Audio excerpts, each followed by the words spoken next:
Hello friends, after mitosis, we are going to talk about meiosis. Meiosis को हम न्यूनतम विभाजन यानी कि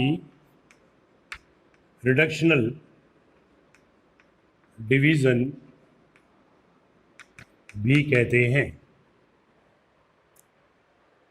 रिडक्शनल डिवीजन का मतलब होता है कि क्रोमोसोम की संख्या रिड्यूस हो जाएगी, आधी हो जाएगी। माइटोसिस में तो जितनी पेरेंट सेल में थी उतनी डॉटर सेल में मिली। मियोसिस में क्या होगा कि क्रोमोसोम की संख्या आधी हो जाएगी। तो आधी किस में होएगी? केवल डिप्लॉइड सेल्स के अंदर। मियोसिस की बारे में सबसे पहले फार्मर एंड मूरे ने बताया था। उन्होंने मियोसिस का अध्ययन जो था वो पोलन मदर सेल के अंदर किया था। पहला पॉइंट तो किसने बताया? फार्मर और मूरे ने। किसमें अध्ययन करके? In pollen mother cell. चूंकि इनके अंदर मियोसिस होगा, that may be your microspore mother cell, that may be your megaspore mother cell. जिनमें मियोसिस होता है उसको हम मियोसाइट कहते हैं। क्या कहते हैं? मियोसाइट कहते हैं। मियोसाइट जो होता है, तो एक क्वेश्चन और बना कि मियोसाइट कैसी होती है? डिप्लॉइड होती हैं। जबकि माइटोसिस जो हमने पढ़ा था वो हर एक प्रकार की कोशिकाओं के अंदर हो सकता था, चाहे एन हो, 2n हो, 3n हो, in any sort of cell, even in the haploid cells of the social insects among the animals. अब बात चलेगी कि जो हमारा मियोसिस है वो 2n में। ओके, मियोसिस का अध्ययन करने के लिए, for the convenience of the study, it is divided into 2। इसको दो में बांटा गया है। एक कहलाता है मियोसिस 1 और एक कहलाता है मियोसिस 2। ये विभाजन कोई सेल में नहीं होता है, और just for the convenience of the study, अध्ययन की सुविधा के लिए इसको दो में बांट रखा है, मियोसिस 1 एंड मियोसिस 2। ये किसने बताया था?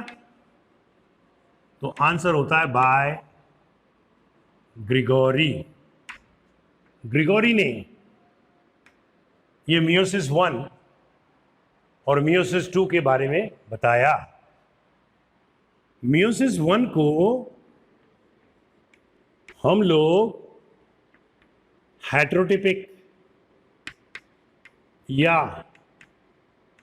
विषम रूपी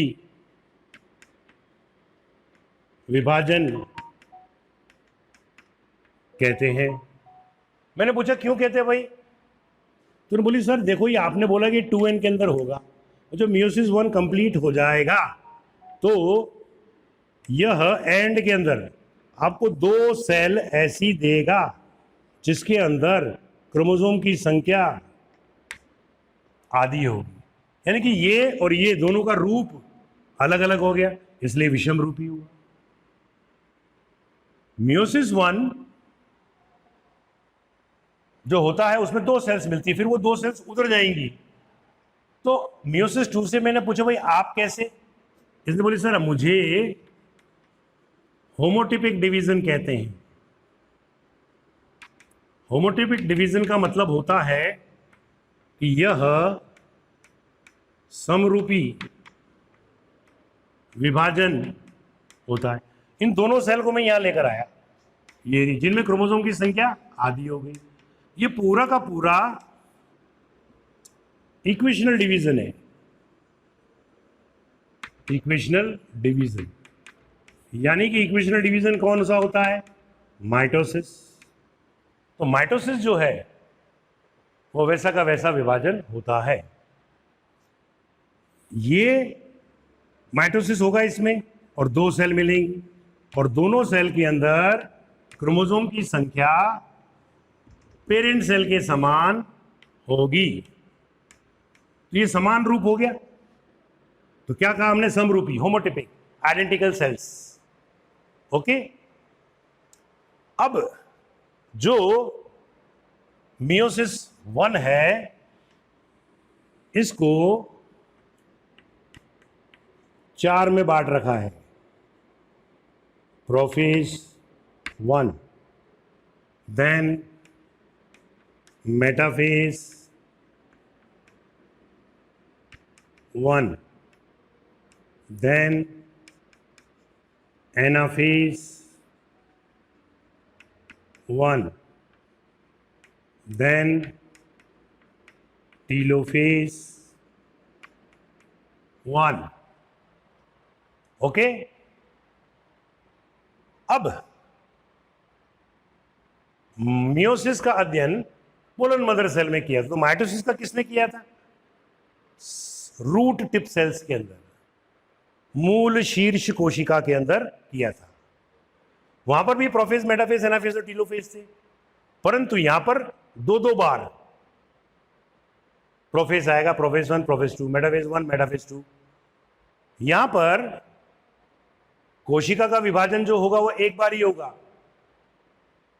लेकिन न्यूक्लियस का डिवीजन 2 बार होगा, एक बार मियोसिस 1 में और एक बार मियोसिस 2 में।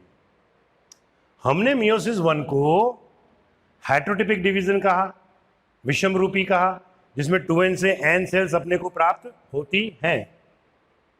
ओके। तो 2n से n हुआ, तो इन चारों अवस्थाओं में से कौन सी अवस्था के अंदर गुणसूत्रों की, क्रोमोसोम की संख्या आधी हुई? That is your anaphase. ये आपको सीखना पड़ेगा। ओके।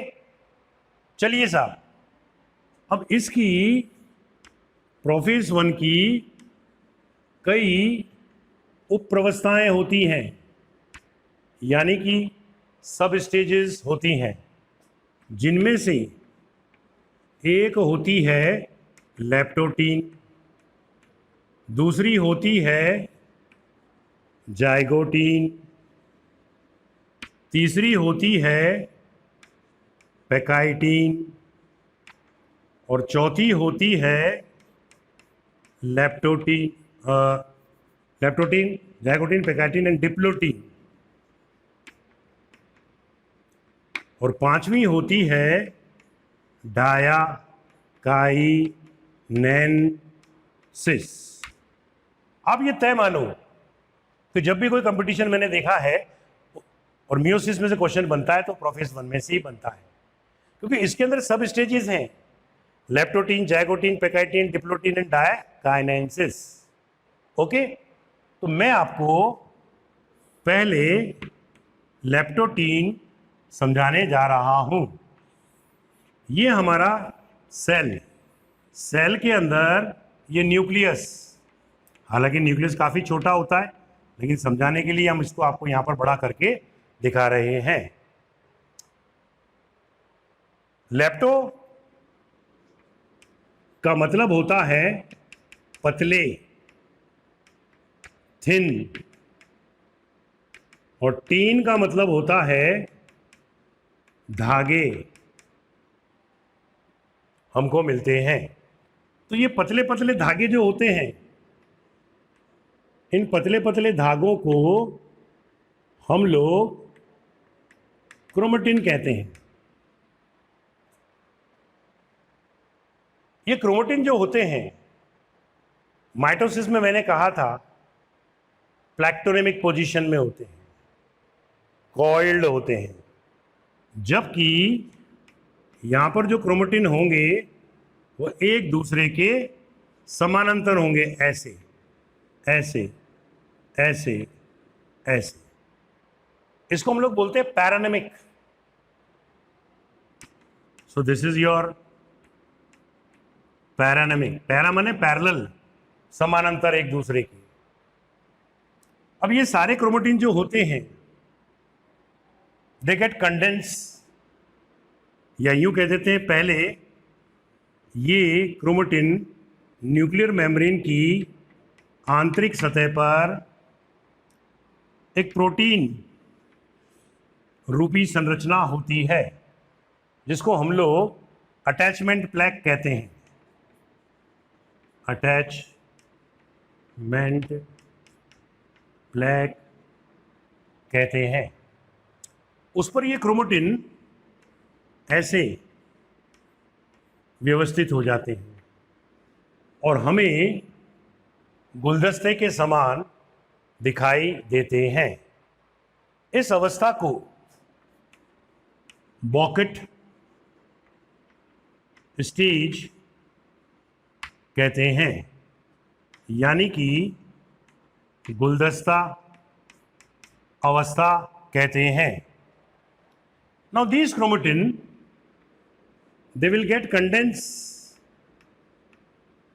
इनका संघनन होगा और ये अब क्रोमोसोम में बदल जाएंगे। तो ये आपका क्रोमोसोम हो गया। ओके, ये चेंजेस लेप्टोटीन के अंदर हमको देखने को मिलते हैं। अब अपन बात करेंगे जाइगोटीन की। जाइगोटीन में क्या होगा, इनके वर्णों का अर्थ अगर आपको समझ में आ जाता है तो आपको आसानी होती है चीज़ों को समझने में। तो ये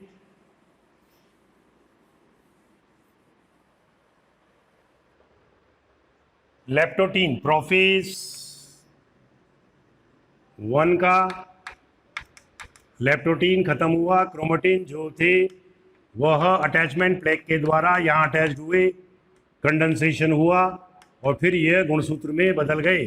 प्रत्येक गुणसूत्र के अंदर 2 क्रोमेटिड उपस्थित होते हैं और जब 2 क्रोमेटिड उपस्थित होते हैं तो उस अवस्था को हम लोग डायर्ड अवस्था कहते हैं। Now I am going to talk about, this was your what, leptotene. अब मैं आपको जाइगोटीन अवस्था बताने जा रहा हूं। जाइगोटीन वर्ड जायगोट से बना है। जायगोट के अंदर आप देखेंगे कि मेल और फीमेल गैमेट पास पास आते हैं और ये गैमेट जो होते हैं वो जुड़ जाते हैं और उसे एन एन दोनों मिलकर 2n बनाते हैं। जाइगोस का मतलब लैटिन भाषा में टू योक होता है। योग का मतलब होता है जोतना। क्या जोतना? जैसे कि ये हमारे बैल हैं, हल के अंदर हम इनको जोत रहे हैं, तो दोनों बैल जो होते हैं उनकी साइज बराबर होगी तभी तो हल ढंग से जुताई कर पाएगा। ये 2 बैल आपने जो है जोत दिए, इसको बोलते हैं जायगोस करना, to yoke.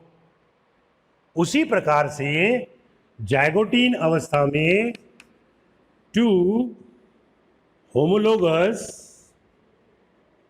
Chromosome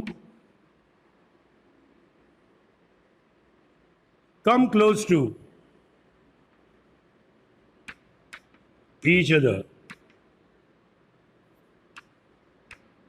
out of which, जिसमें से एक क्रोमोसोम मैटरनल होता है यानी कि मात्रात्मक होता है और दूसरा होता है पैटर्नल यानी कि पितरात्मक होता है।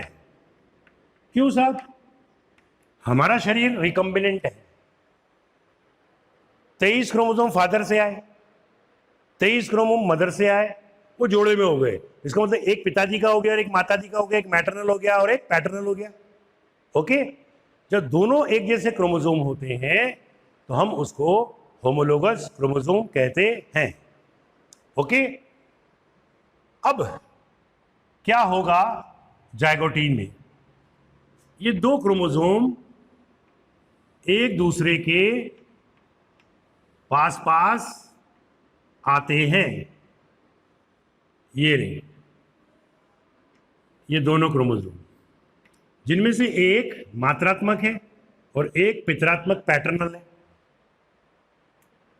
दोनों के पास पास आने को हम लोग सिनैप्सिस कहते हैं। क्या बोलते हैं? सिनैप्सिस कहते हैं। अब ये सिनैप्सिस जो होती है, ये हो सकता है कि गुणसूत्र के अंतिम सिरे टीलोमियर से होती हो, तो इसको बोलेंगे टीलोमेरिक। और कभी कभी यह सेंट्रोमियर से होती है, तो इसको बोलते हैं सेंट्रोमेरिक। और कभी कभी ये सिनैप्सिस कहीं से भी हो जाती है, तो हम इसको बोलते हैं रैंडम, यानी कि अव्यवस्थित कहते हैं। हम जनरल बात कर रहे हैं कि दो होमोलोगस क्रोमोसोम एक दूसरे के पास पास आए। अब इन दोनों क्रोमोसोम के बीच में एक प्रोटीन की स्ट्रक्चर या पट्टिका बनती है। ये रही, इस पट्टिका को सिनेप्टोनीमल कॉम्प्लेक्स कहते हैं। और ये सिनेप्टोनीमल कॉम्प्लेक्स इन दो क्रोमोसोम के बीच में मैंने बनाया। ये प्रोटीन का बना हुआ होता है। Okay, this is your synaptonemal complex, जिसकी खोज मॉसेस ने 1956 में करी थी, क्रेफिश के अंदर, इन क्रेफिश। वेस्टर्न गार्ड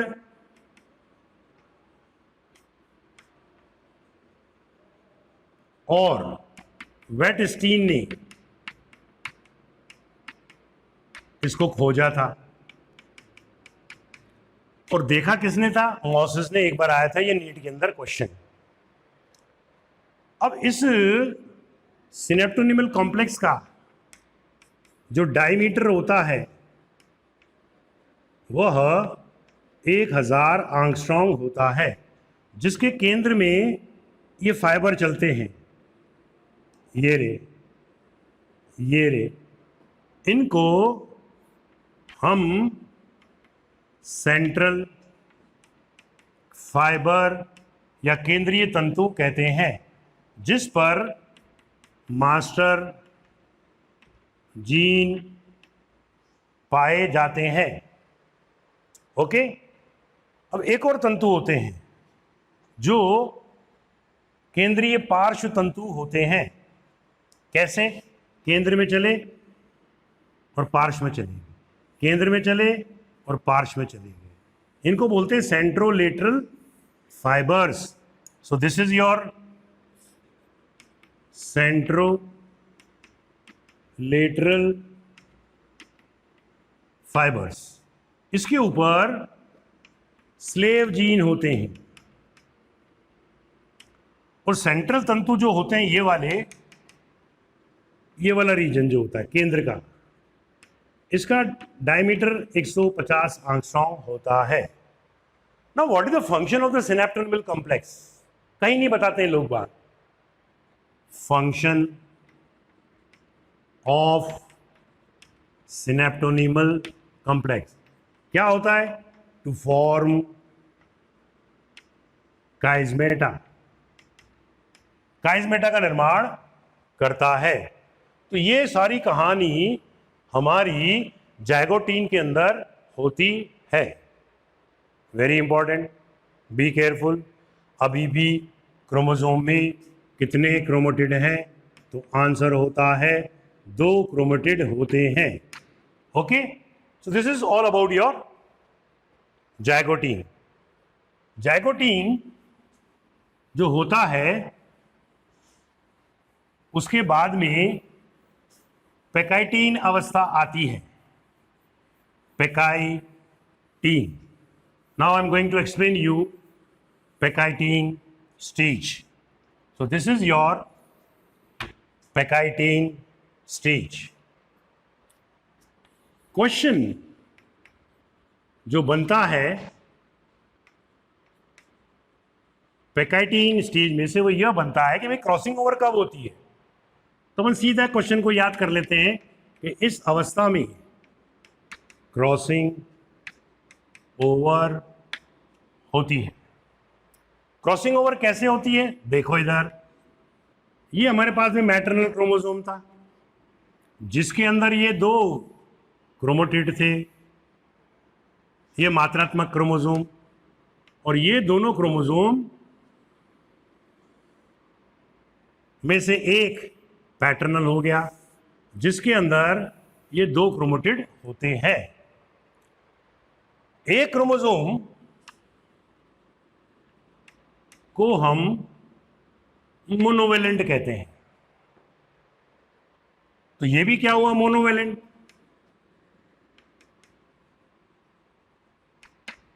और एक क्रोमोसोम में 2 क्रोमेटिड हैं तो वो कंडीशन कहलाती है डायड। तो ये भी कैसा हो गया? डायड।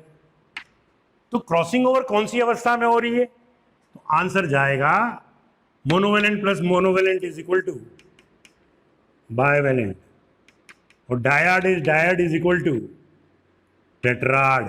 तो क्रॉसिंग ओवर कौन सी स्टेज में होती है? बायवेलेंट एंड टेट्राड अवस्था में होती है। अब क्या होगा?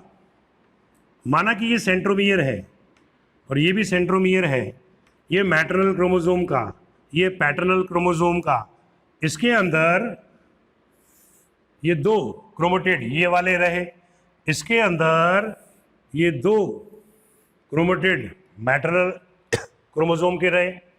ये दोनों क्रोमेटिड जो होते हैं एक ही गुणसूत्र की, उनको सिस्टर क्रोमेटिड कहते हैं। अब इनके अंदर होगी बेटा क्रॉसिंग ओवर। क्रॉसिंग ओवर जब होती है तो ये सिस्टर क्रोमेटिड मैटरनल का, ओके, और यह पैटर्नल का,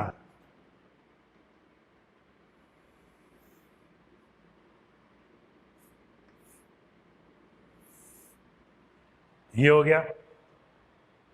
ये दोनों एक दूसरे को यहां पर क्रॉस करते हैं।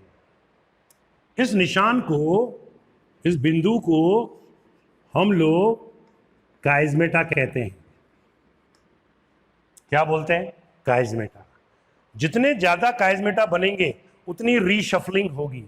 जैसे हरा वाला लाल में जुड़ेगा, लाल वाला हरे में, एक बना तो एक टुकड़ा जुड़ेगा, 2 काइजमेटा जुड़े तो बने तो 2 जुड़ेंगे, 3 तो 3, 4 तो 4। जितना ज्यादा विनिमय होगा उतनी ज्यादा वेरिएशन आएगी, उतनी ज्यादा विभिन्नता देखने को मिलेगी।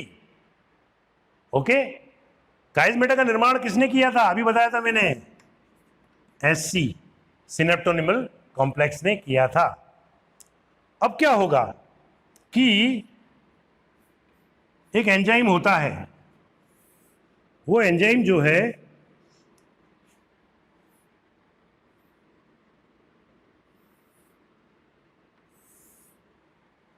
इन क्रोमेटिड्स को काटेगा। हॉट्टा नाम का व्यक्ति था, हॉट्टा, उसने बताया कि एंडोन्यूक्लियस एंजाइम जो होता है वह काटने का काम करता है, और लाइगेज एंजाइम जो होता है वह जोड़ने का कार्य करता है। तो ये लाल वाला टुकड़ा अब इधर जमा हो गया और हरा वाला टुकड़ा इधर जमा हो गया। अब ये क्रोमोसोम मदर का जब संतति में जाएगा तो इसमें मदर और फादर दोनों के कैरेक्टर अब देखने को मिलेंगे, जैसे कि अपन लोगों में होता है। और ये भी जाएगा तो भी क्या होगा, मदर और फादर के कैरेक्टर हमको अंदर देखने को मिलेंगे। ओके, अब ये जो क्रॉसिंग ओवर की घटना हुई वो कहां हुई, पैकाइटीन स्टेज में। अब अपन चलेंगे डिप्लोटीन स्टेज में। ये डिप्लोटीन स्टेज मैं यहां पर लिख रहा हूं, डिप्लोटीन स्टेज। डिप्लोटीन स्टेज में क्या होता है कि ये सिनेप्टोनिमल कॉम्प्लेक्स, इनके बीच में भी सिनेप्टोनिमल कॉम्प्लेक्स, इनके बीच में भी सिनेप्टोनिमल कॉम्प्लेक्स। एक पॉइंट रह गया कि क्रॉसिंग ओवर ये तो बता दिया मैंने कि बाइवेलेंट और टेट्राड अवस्था में होता है और दो जो क्रोमेटिड होते हैं उनको सिस्टर क्रोमेटिड कहते हैं। लेकिन जब क्रॉसिंग ओवर होती है तो किस किस के बीच में होती है, दो नॉन सिस्टर क्रोमेटिड के बीच में होती है, यानी कि 50% क्रोमेटिड ही भाग लेते हैं। ओके, चलिए साहब, अब अपन डिप्लोटीन की बात करें। डिप्लोटीन में कुछ नहीं होता, बीच में जो अपन ने बनाया था ये सिनेप्टोनिमल कॉम्प्लेक्स, ये डिसॉल्व हो जाता है, ये डिसॉल्व हो गया, ये डिसॉल्व हो गया, इनके बीच में भी जो होगा वो डिसॉल्व हो जाएगा, यानी कि dissolution of synaptonemal complex occur. And what happens, जो काइजमेटा बना था क्रॉस बनने से वो प्रकट हो जाता है। तो ये हमारे पास में सेकंड स्टेप हुआ, काइजमेटा इज विजिबल, ये काइजमेटा हमको दिखाई देता है। अब आया हमारे पास में डायाकाइनेंसिस। डायाकाइनेंसिस को अगर आप देखोगे तो जो काइजमेटा बना था ये वाला, ये गुणसूत्र के सिरों की तरफ सरकना शुरू हो जाएगा। जैसे कि पतले धागे में जब गांठ लग जाती है और उसको अपने को खुलती तो है नहीं वो, तो पानी में भिगो भिगो कैसे सरकाते हैं, तो एंड के अंदर वो गांठ सरक जाएगी, यानी कि काइजमेटा सरक जाएगा। इसको हम लोग बोलते हैं टर्मिनलाइजेशन, टर्मिनेलाइजेशन। हिंदी में इसको कहते हैं उपांति भवन कहते हैं। And this chromosome is removed from the telomeric end of the chromosome. तो ये हमारी प्रोफेज की 5 उप प्रवस्थाओं के बारे में मैंने आप लोगों को बताया। प्रोफेज 1 के अंदर जो 5 उप प्रवस्थाएं थी वो थी leptotene, zygotene, pachytene, diplotene and diakinesis. और इसी के साथ में हमारा प्रोफेज 1 समाप्त होता है। अगले एपिसोड के अंदर हम लोग आपसे बात करेंगे मेटाफेज 1, एनाफेज 1, टीलोफेज 1 की, then will talk about the meiosis 2। Thank you.